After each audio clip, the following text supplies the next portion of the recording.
আবারও চলে এসেছি একটা মিনি ব্লগ নিয়ে। আমার সাথে আজকে রয়েছে একটা বেগুন। চলো তোমাদের বেগুনের রেসিপি করে আজকে দেখাই। আজকে দেখো আমি একটা বেগুন নিয়ে চলে এসেছি, আর বেগুনটাকে ভালো করে কিন্তু ধুয়ে নিয়েছি।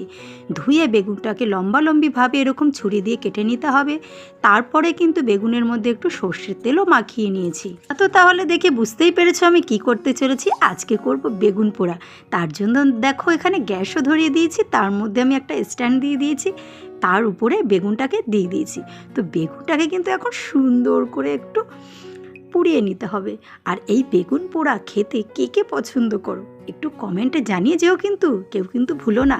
আর এই শীতের সময় বেগুন পোড়া খাবো না সেটা তো হতেই পারে না।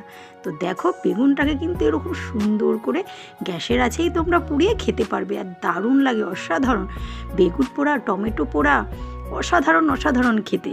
তো দেখো বেগুনটা কিন্তু আমি অনেকটাই পুড়িয়ে নিয়েছি। দেখো এরকম করে ভালো করে তোমরা স্ট্যান্ডের উপরে পুড়িয়ে নেবে, আর চারিদিকে একটু দেখে নেবে চারিদিকে পোড়ানো হচ্ছে কিনা। যেদিকে যেদিকে বাকি থাকবে ওদিকটা আবার উল্টিয়ে পাল্টিয়ে দিয়ে সুন্দর করে পুড়িয়ে নেবে। দেখো গল্প করতে করতে কিন্তু আমার বেগুন পোড়ানো কমপ্লিট হয়ে গেছে। এখন বেগুনটা কিন্তু একটা প্লেটের মধ্যে নিয়ে নিয়েছি। এখন হচ্ছে মেন জিনিস, বেগুনটাকে মাখার পালা। এখন বেগুন থেকে ছোলাগুলো সুন্দর করে ছাড়িয়ে নিতে হবে। তারপরে তো মেন জিনিস, তারপরে চটকিয়ে চটকিয়ে মেখে একদম ভাতের সাথে খাওয়া হবে। গরম গরম ভাত হবে আর বেগুন পোড়া হবে, একদম জমে ক্ষীর। তো কে কে খেতে পছন্দ করো এই বেগুন পোড়া একটু কমেন্ট বক্সে এসে একটুখানি লিখে দিয়ে যাও যারা বেগুন প্রেমী। তো দেখো আমার কিন্তু ছাড়ানো কমপ্লিট হয়ে গেছে। আর এখন হচ্ছে এই বোটাটা আমি কেটে দেবো। তো একটা ছুরি নিয়ে আমি বোটাটাকে সুন্দর করে কেটে দিয়েছি, আর এক পাশে একটু নরমভাবে একটু মেখে বেগুনটাকে রেখে দিলাম। সম্পূর্ণ কিন্তু এখনও চটকাইনি বেগুনটা। এরপরে দেখো এখানে একটু নুন নিয়ে নিয়েছি, তারপরে নিয়ে নিয়েছিলাম ভেজে রেখেছিলাম শুকনো লঙ্কা। আমি 2 থেকে 3টে লঙ্কা নিয়েছি, তোমরা চাইলে বেশিও দিতে পারো।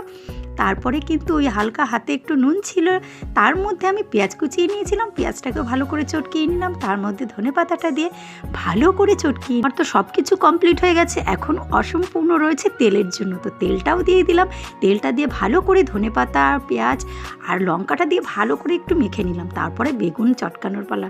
তো দেখো তারপরে কিন্তু সুন্দরভাবে এভাবে ভালো করে চটকিয়ে চটকিয়ে মেখে নেবে।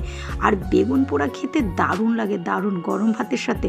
তো চলো মাখা তো কমপ্লিট হয়ে গেল, এখন একটু খেয়ে দেখি কেমন হয়েছে। তো দেখো নিয়ে চলে এসেছি, তো আমি একটু খেয়ে দেখি। উফ, সত্যি কথা বলতে এত সুন্দর হয়েছে ধারণার বাইরে। তোমরাও বাড়িতে খেয়ে নিও। চলো এখন গরম ভাত দিয়ে খাওয়ার পালা। এই দেখো গরম ভাতের সাথে আমার মেয়ে বসে পড়েছে খেতে, আর ও একদম চেটে পুটে খাচ্ছে। তো বেগুন পোড়া দিয়ে কে কে এইভাবে খেতে পছন্দ করে একটু কমেন্ট বক্সে এসে জানিয়ে যেও। তো আজকের মতো টাটা।